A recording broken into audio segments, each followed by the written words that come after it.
guys. Tonight, we're venturing into the dark heart of Germany. Forget the modern country. We're talking about a land where the forests are older than memory, where castles cast shadows that never quite disappear, and where the folklore doesn't just whisper, it screams.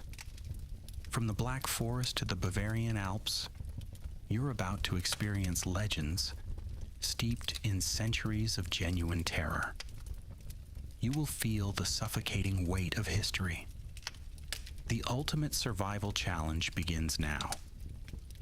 Will you make it through these nightmares?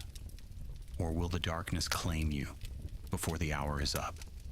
If you think you can survive this journey, hit that like button. Subscribe if you want to understand the true source of the shadows beneath the ancient castles. Settle in. Lock your doors. We're going on a journey you won't be allowed to forget. You're standing at the edge of the Mummelsee, a glacial lake so deep and so dark that locals say it has no bottom. The Black Forest presses in around you, ancient pines forming walls of shadow that swallow low the moonlight before it can reach the ground. The air is cold, sharp against your skin, and it smells like wet earth and something else, something older. The lake itself is perfectly still, a sheet of black glass that reflects nothing, not even the stars. You've heard the stories, of course. Everyone has. But you're here anyway because curiosity is a funny thing. It gets people killed, but it gets them moving first.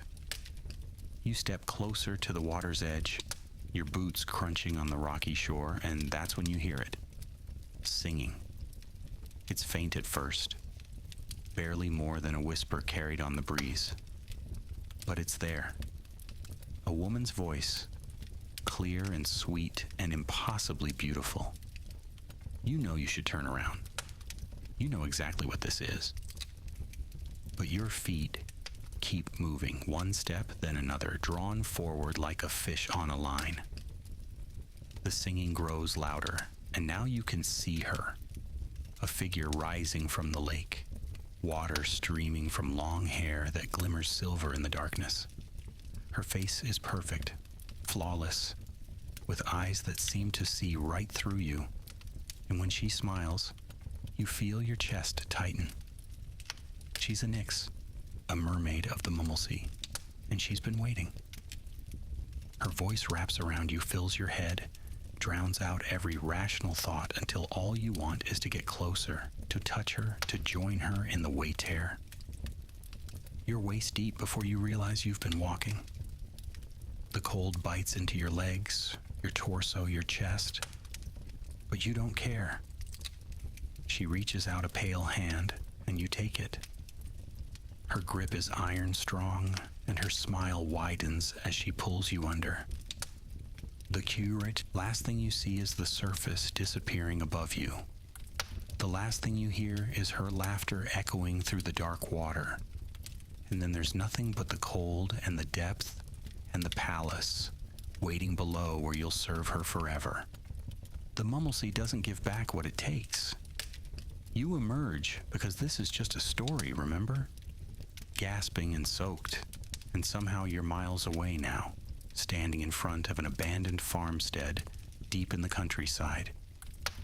This is Hinterkaifeck, or rather this is where it used to be. The actual farm was torn down decades ago, but the land remembers. You can feel it the moment you step onto the property, a heaviness in the air like the sure before a storm. In 1922, 6 people were murdered here with a mattock, hacked to death in the barn and the house, including 2 children. But here's the thing that'll keep you up tonight. For days before the killings, the family reported strange events. Footprints in the snow leading to the house, but never leaving. Sounds in the attic like someone walking around. A newspaper no one had bought sitting on the kitchen table. Someone was here living with them, watching them, waiting. And after the murders, whoever did it stayed.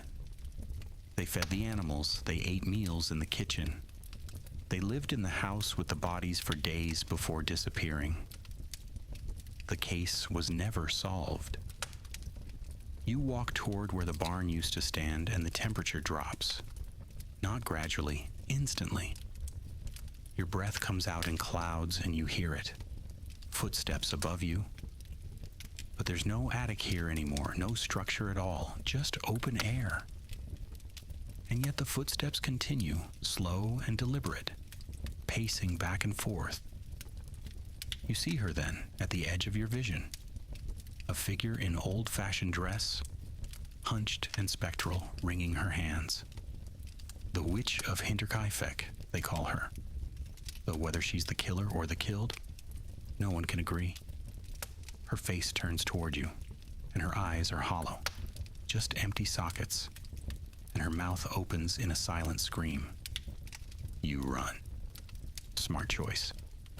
But running through the black forest at night is its own kind of nightmare, and within minutes, you're hopelessly lost among trees that all look the same, their branches clawing at your clothes like skeletal hands. You stumble into a clearing and find yourself facing a bizarre rock formation, jutting from the earth like broken teeth. This is the Teufelsmühle, the Devil's Mill. According to legend, a greedy miller made a deal with the devil to build a mill on this impossible location overnight. The devil agreed, but when the miller tried to cheat him out of payment, spoiler alert, bad idea, the devil destroyed the mill in rage, leaving only these cursed rocks. You can see what might be handprints burned into the stone, far too large to be human.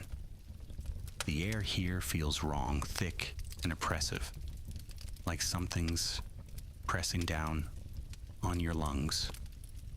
You feel watched, you feel judged, and you feel something else, oppress, dense, ancient and malevolent, circling you, just outside your field of vision.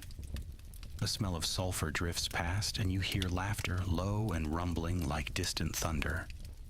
You don't stick around to see what happens next. Some deals, you're learning, have consequences that last forever. You're in Bavaria now. Don't ask how. Geography in nightmares is fluid. Standing in the corridor of a castle. Not just any castle, but one of the old ones. The kind with centuries of history, soaked into the stone walls. The torches flicker even though there's no wind, and your footsteps echo too loudly in the silence. This is when you see her.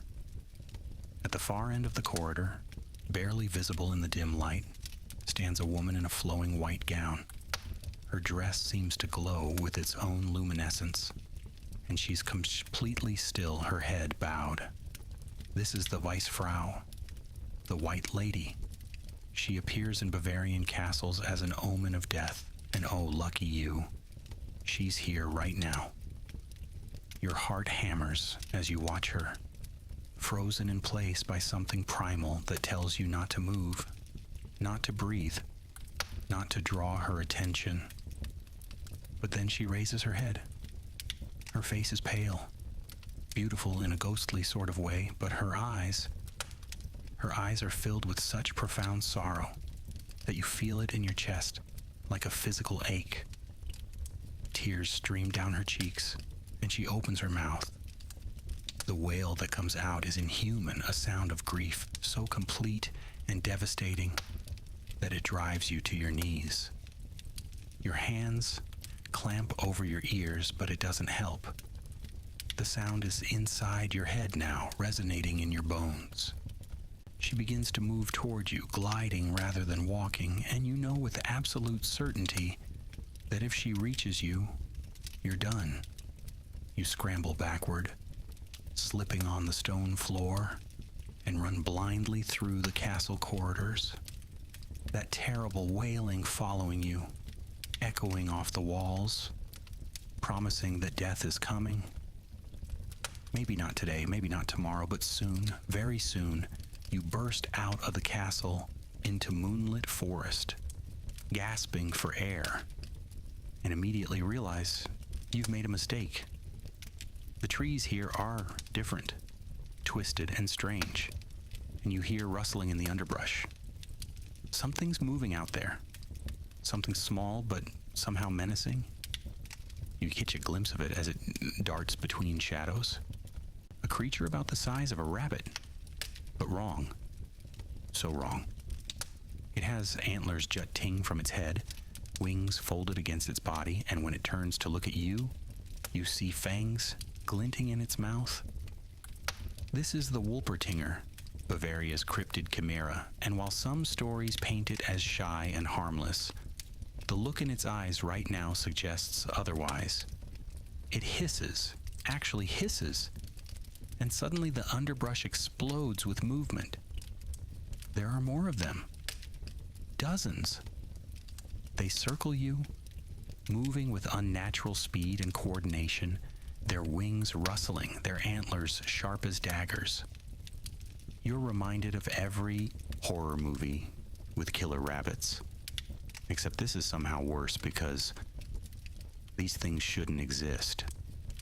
They're violations of natural law, stitched together from incompatible parts, and they're looking at you like your dinner.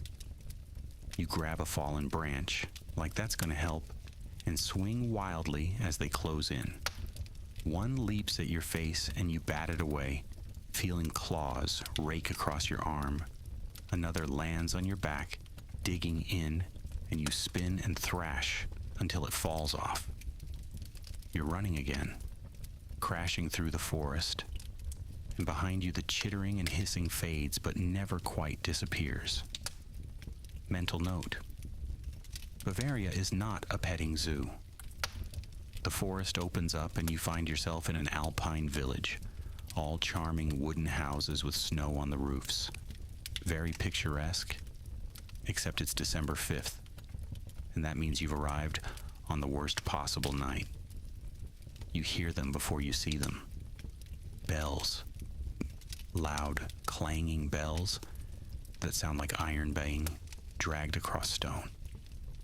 The villagers are all inside, shutters closed, doors barred. You're alone on the street, and that's when you realize what night this is. Krampusnacht. The sound grows louder, and around the corner they come, the Perchten and Krampus. They're enormous, 7 feet tall or more, covered in matted fur that smells like wet animal and smoke. They have horns, massive curling ram's horns, and their faces are grotesque masks of demons, with long tongues lolling out and eyes that gleam with malicious intelligence. They carry chains that drag behind them, producing that terrible clanging, and birch bundles for beating the wicked. And by the way they're looking at you, you're nightly on the wicked list. One of them laughs, a sound like rocks grinding together, and they charge. You dive into an alley, scrambling over a fence, and you can hear them behind you. Surprisingly fast for their size, they're breathing like bellows.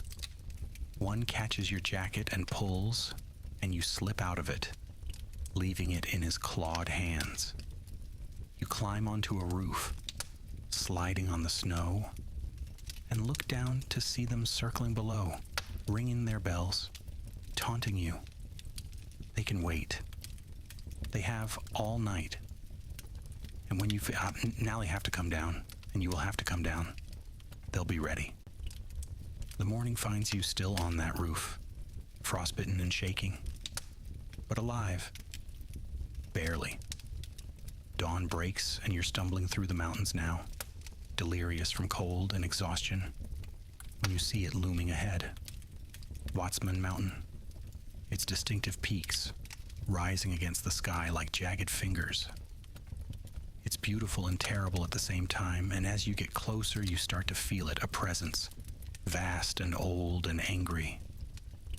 This mountain was once a king, along with his wife and 7 children.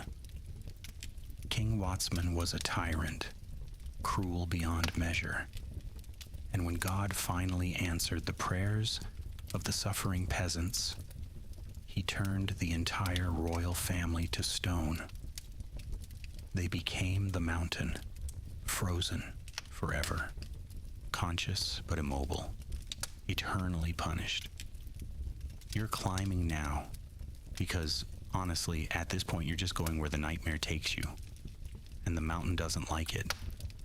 Rocks shift under your feet that should be stable. Paths crumble at the worst possible moments.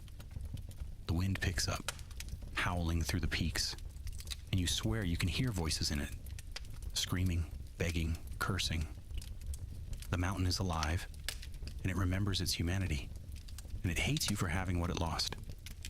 Your rope frays against a sharp edge. Your handhold breaks free.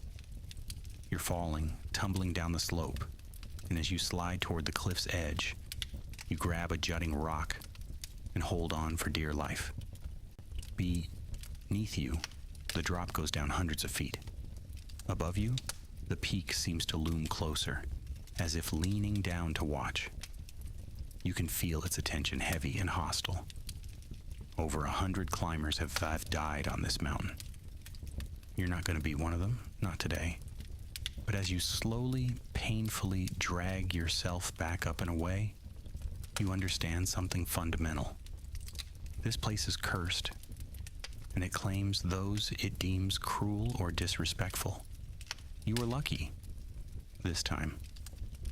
Somehow you make it down, stagger into a village, and collapse at an inn. They give you warm food, hot coffee, looks of pity, and eventually you recover enough to continue. But where are you continuing to? At this point, you're just following the thread of the nightmare. You end up in Lower Saxony in the town of Hamlin. It's charming in daylight, all medieval architecture and tourist shops.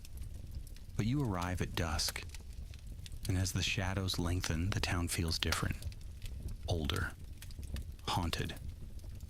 You walk the streets and find yourself on a particular lane, Bungalowsenstrasse, where music and dancing are prohibited. This is the street the children walked down in 1284, the last street they ever walked. You've heard the story, everyone has. The Pied Piper was hired to rid the town of rats, and he did, leading them with his magical music to the river where they drowned. But when the townspeople refused to pay him, he returned. On June 26th, while the adults were in church, he played his pipe again, and 130 children followed him, hypnotized by the music. They marched out of town and into a mountain, and they were never seen again. You're standing on that street and you hear it. Music. Faint, distant, but unmistakable. A flute playing a melody that makes your skin prickle. It's beautiful and wrong at the same time, and you feel the pull of it, the desire to follow, to find the source. Your feet start moving on their own, one step, then another. You're walking down the street, and the music grows louder, sweeter, more irresistible. You pass houses where curtains twitch, where faces watch you with sad, knowing expressions. You reach the edge of town and see him ahead, a figure in colorful patchwork clothing, standing at the forest's edge, playing a long pipe. He doesn't turn to look at you. He doesn't need to. The music does all the work. You're walking faster now, almost running, desperate to catch up, and he's moving into the trees. You follow. Of course you follow. The forest closes around you and the music echoes strangely, seeming to come from everywhere at once. You see a cave mouth ahead, dark and yawning, and the piper is walking into it. Your mind is screaming at you to stop, but your body won't obey. You're at the cave entrance, you're stepping inside, and then silence. The music stops abruptly, and you're standing alone in the dark, and you have no idea where you are or how to get back. Somewhere in the darkness, you hear breathing that isn't your own, Whatever happened to those 130 children, you're about to find out, but you stumble backward, trip, and fall out of the cave because we're not done with you yet. And when you stand up, you're somewhere else entirely. You're in moorland now, vast and desolate, stretching out under a twilight sky. This is Lower Saxony's moorland, where the ground is treacherous and the dead don't always stay buried. The peat beneath your feet is soft, unstable, and with each step you sink a little. You need to keep moving to find solid ground, but it's getting darker and mist is rolling in. Then you see the lights. Floating orbs of pale, flickering luminescence, dancing across the moor like fireflies. They're beautiful, they're beckoning, and they're going to get you killed. These are Irrlichter, will-o'-the-wisps, and they lead travelers astray, off the safe paths, and into the deep bogs where they sink and drown. But you don't know which way is safe anymore. The mist has disoriented you completely. One of the lights drifts closer, bobbing gently, and against your better judgment, you follow it. It leads you on a winding path, and you're so focused on not losing sight of it that you don't notice the ground getting softer until you sink to your knee. You pull free with a sucking sound, but now you're scared. The light waits, hovering, almost playful. You try a different direction, but the ground there is worse. You sink to your thigh before you can back out. You're trapped, and the lights are circling now, more of them appearing, and you realize with horror that they're herding you toward the deepest part of the bog.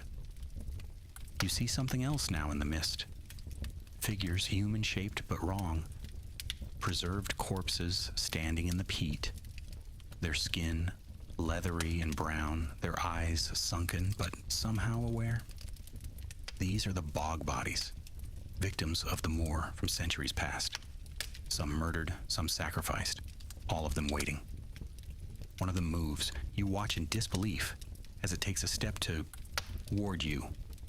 Peat squelching under its foot, then another.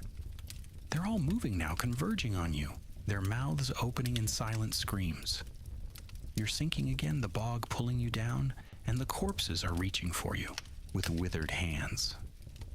They want company. They want you to join them in the eternal preservation of the peat.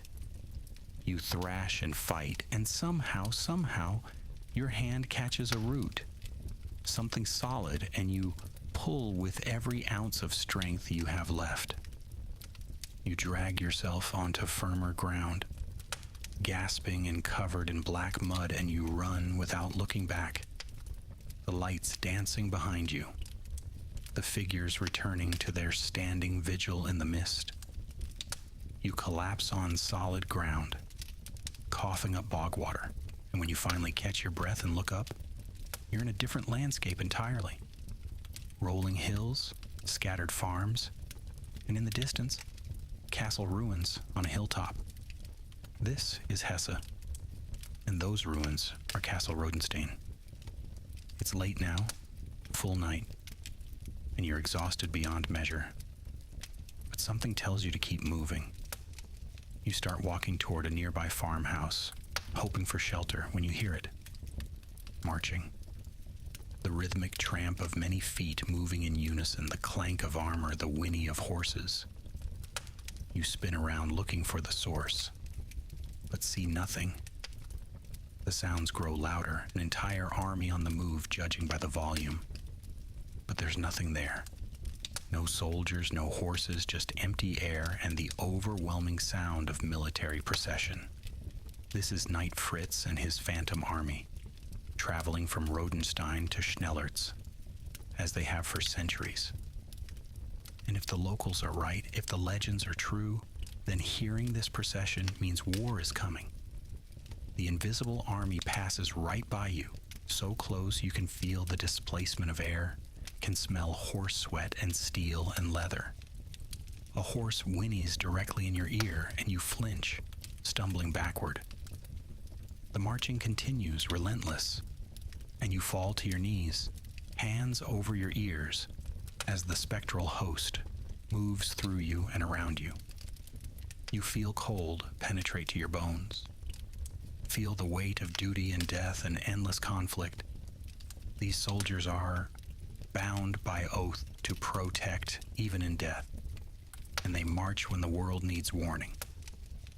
Finally, the sounds fade into the distance, moving toward the other castle, and you're left shaking and alone on the empty hillside. Somewhere out there, you think, war is coming. Maybe tomorrow, maybe next year. But it's coming. You need shelter. You need safety. You stumble through the night and find an abandoned building, thank God, and push through the door into darkness. You find a corner, collapse, and close your eyes for just a moment. When you open them, you wish you hadn't. The place you've chosen for shelter is in North Rhine-Westphalia, in a building complex called Waldneil Hostert. And you've made a terrible mistake. This place was a nursing home during the Nazi era, and it was where they brought mentally disabled children and adults to be killed.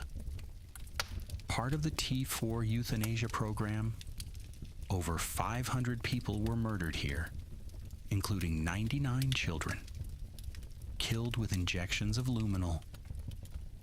You're standing in a corridor now, and you can feel it. The weight of suffering and death so thick it's almost tangible. The air is cold and stale and smells like disinfectant and something underneath. Something rotten. You hear it then. Children crying. Not loud, not close, but echoing through the empty building, coming from rooms that should be empty.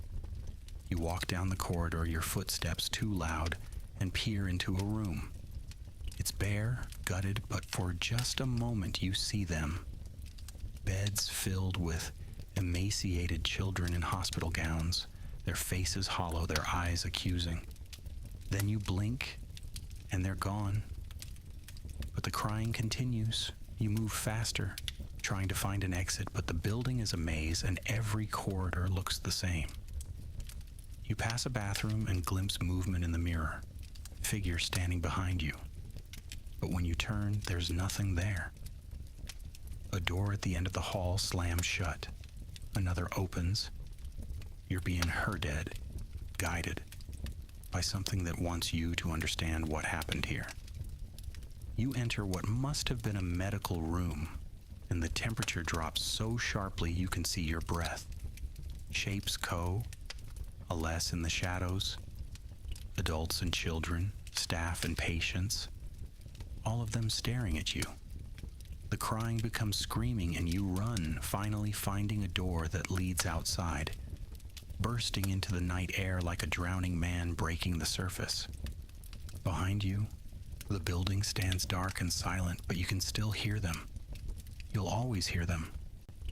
You're stumbling through the countryside now, no destination in mind, just a way. You find a river, the Rhine, broad and powerful, and follow it, letting the sound of water calm your shattered nerves. The landscape is beautiful here in Rhineland, Palatinate, romantic even, with cliffs rising above the river and vineyards climbing the slopes. You round a bend and see it, the Loreley Rock, rising 132 meters above the narrow river passage. It's beautiful and ominous, and even from this distance you can feel something wrong about it.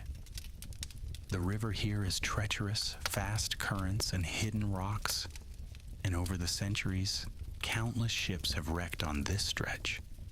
They say it's because of her, the Loreley. You're on the river now, don't ask how you got a boat. Dream logic, and as you navigate the narrow passage, you hear singing. It's not like the sirens of Mummelsee. This is different, more subtle, more insidious. A woman's voice, clear and heartbreaking, singing a melody that makes you think of lost loves and missed chances and all the regrets you carry. You look up and see her, sitting on the very top of the cliff, combing golden hair that catches the moonlight.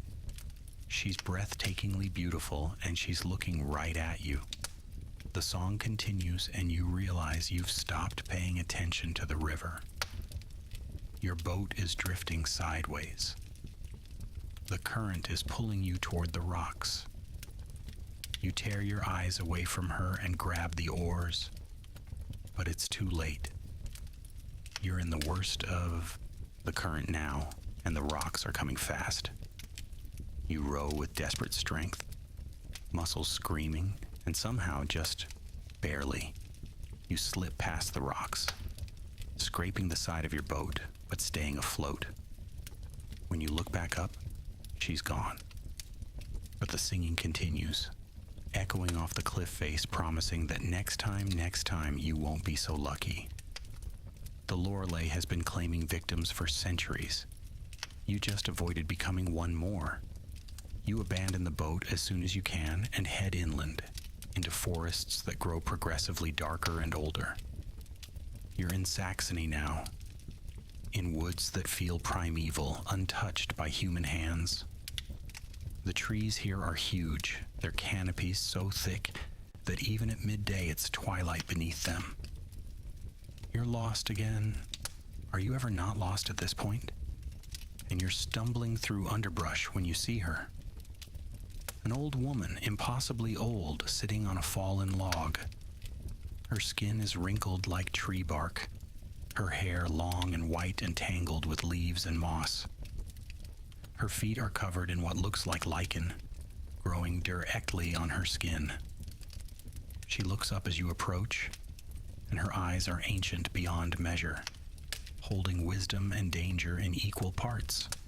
This is the bush grossmutter, the forest grandmother. And she appears only once every 100 years. You've stumbled into an encounter that could bless you or curse you, depending entirely on how you treat her. She speaks, her voice like rustling leaves, asking for help. She needs her hair combed. It's a test, obviously, but you're tired and scared and honestly just grateful to see another being that's not actively trying to kill you.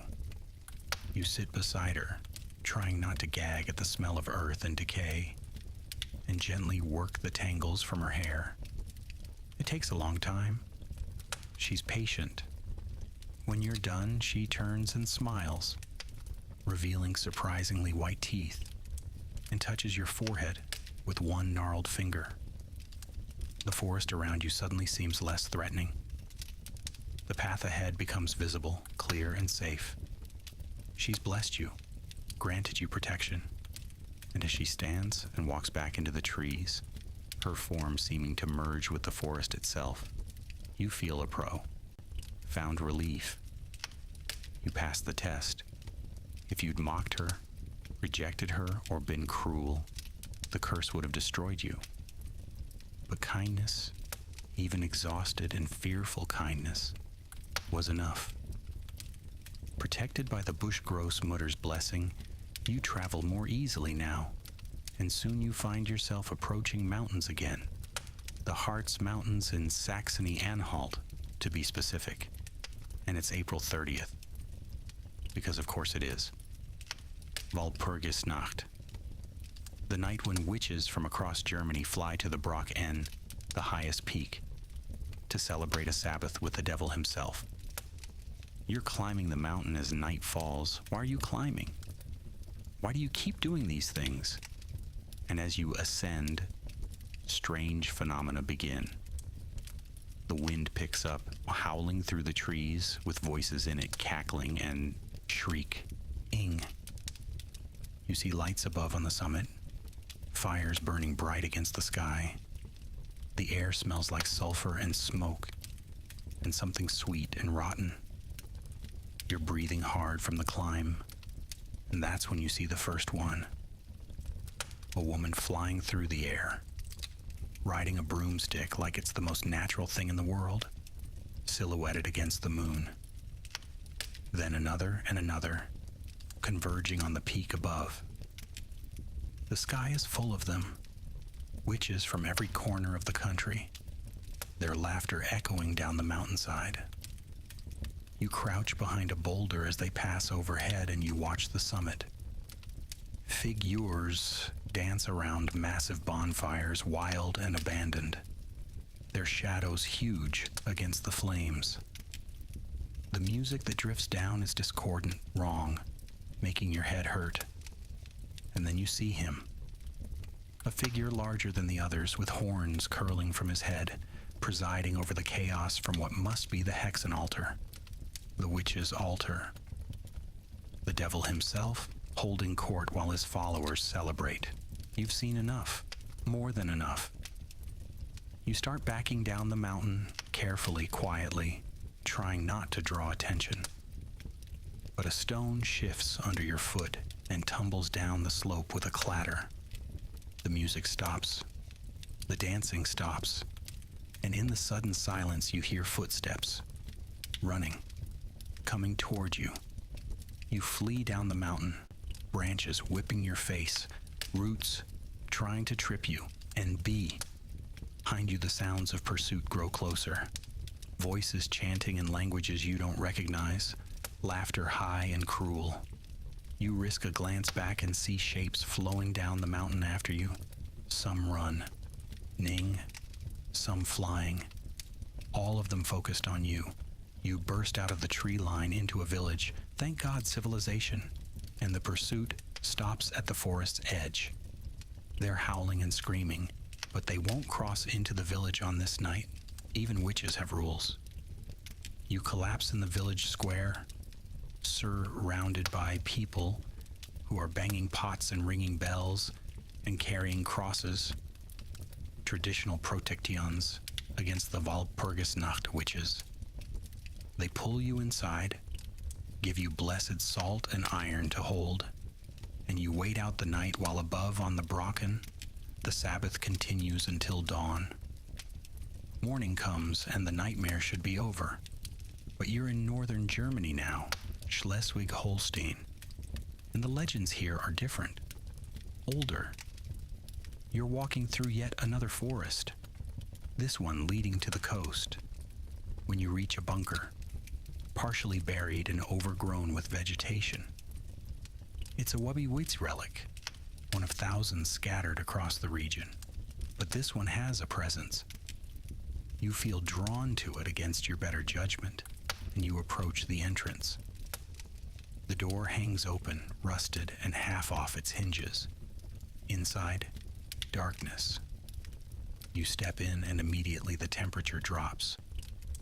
Your phone flashlight barely penetrates the gloom, but you can make out graffiti on the walls, old and new, and stains that might be water damage or might be something else.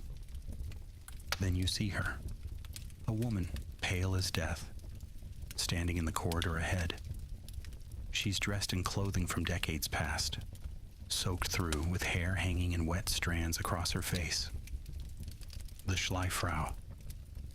She doesn't move, just stands there watching you, with eyes that seem to absorb light rather than reflect it. You want to run, but you're frozen, pinned by her gaze. She opens her mouth and water pours out, spilling onto the floor in an impossible quantity, and the sound of it is deafening in the enclosed space. The water spreads, rising quickly, and that breaks your paralysis. You turn and run for the exit, but the water is faster, grabbing at your ankles, pulling you back. You claw your way toward the light, fingers finding purchase on the concrete, and drag yourself out into the daylight. Behind you, water continues pouring from the bunker entrance. But when you look back, she's gone. The water recedes, flowing back inside, and within moments, the entrance is dry again. But you can still hear it, water dripping somewhere in the darkness, and beneath it the sound of a woman weeping. You're done with bunkers, done with enclosed spaces. You head to the open moorland, figuring at least you can see threats coming. This is Domsland Moor in Windeby, and you should have known better. The moor stretches out flat and desolate, pools of standing water reflecting the gray sky. Mist clings to the ground, and the air smells like decay. You're walking carefully, testing each step before committing your weight when you see them. The lights again. Will-o'-the-wisps, dozens of them, moving through the mist like a slow-motion constellation. You've learned your lesson from the last moor, and you ignore them, choosing your own path. But these lights are different. They're not trying to lure you off course. They're surrounding you, cutting off escape routes, herding you toward a particular spot. You realize too late what they're doing. The ground gives way beneath you, and you sink fast, up to your waist in coal black water and peat. You struggle and sink deeper. This is how it happens.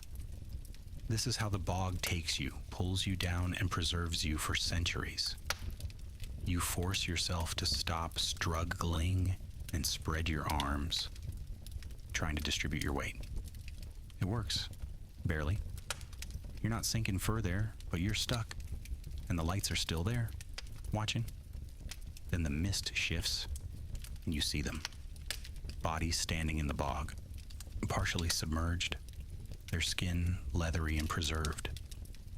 Bog bodies like the ones discovered by archaeologists, Iron Age sacrificial victims, medieval drowning victims, all of them preserved in the peat.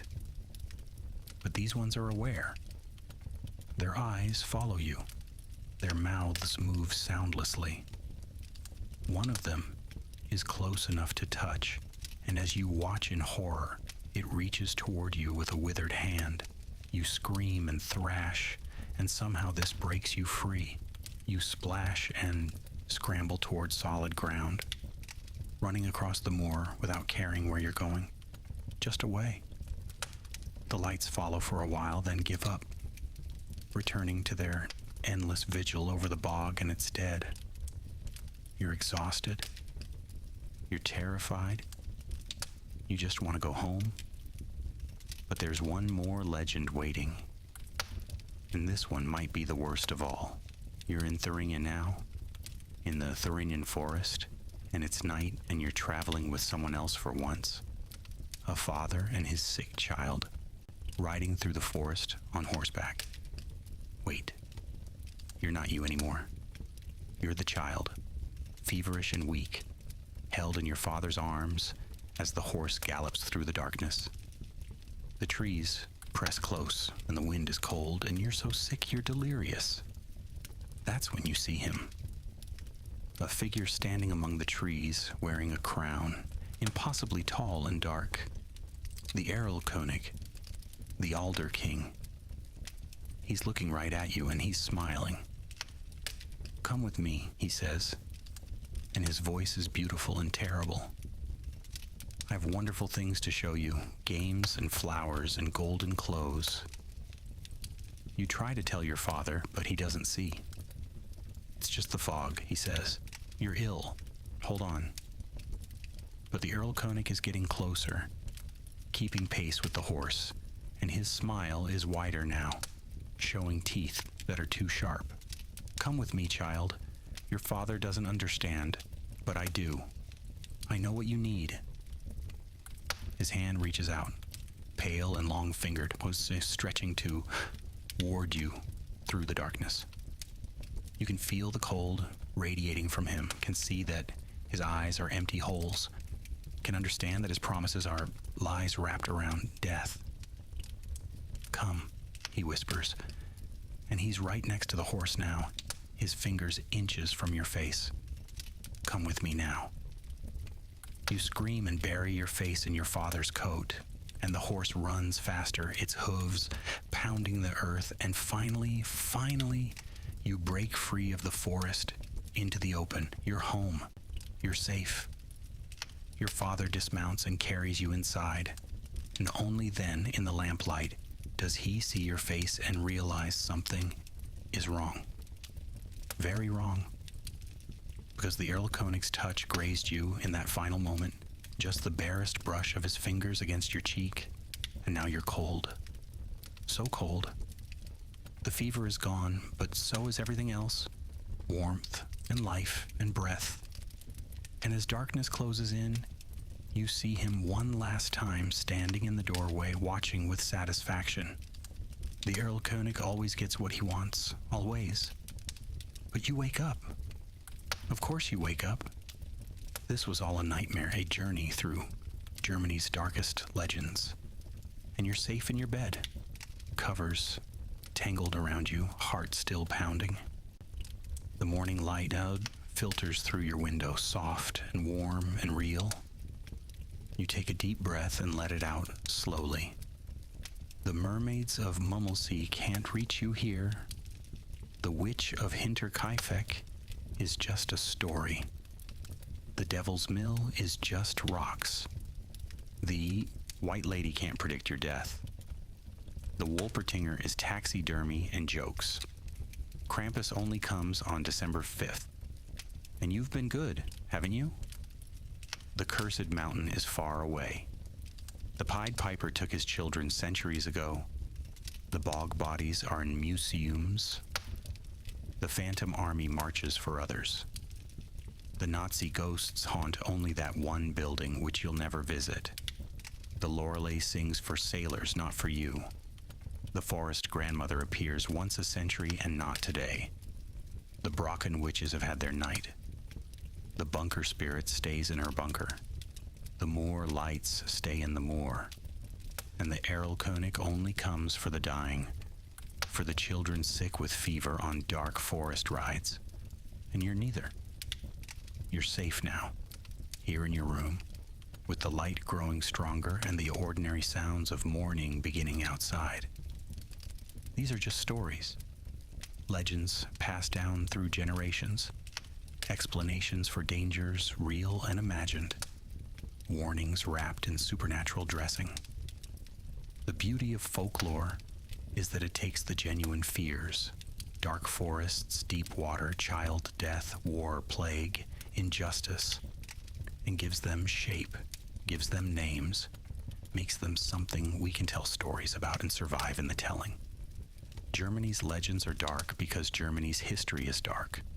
Layer upon layer of conflict and change and trauma going back thousands of years.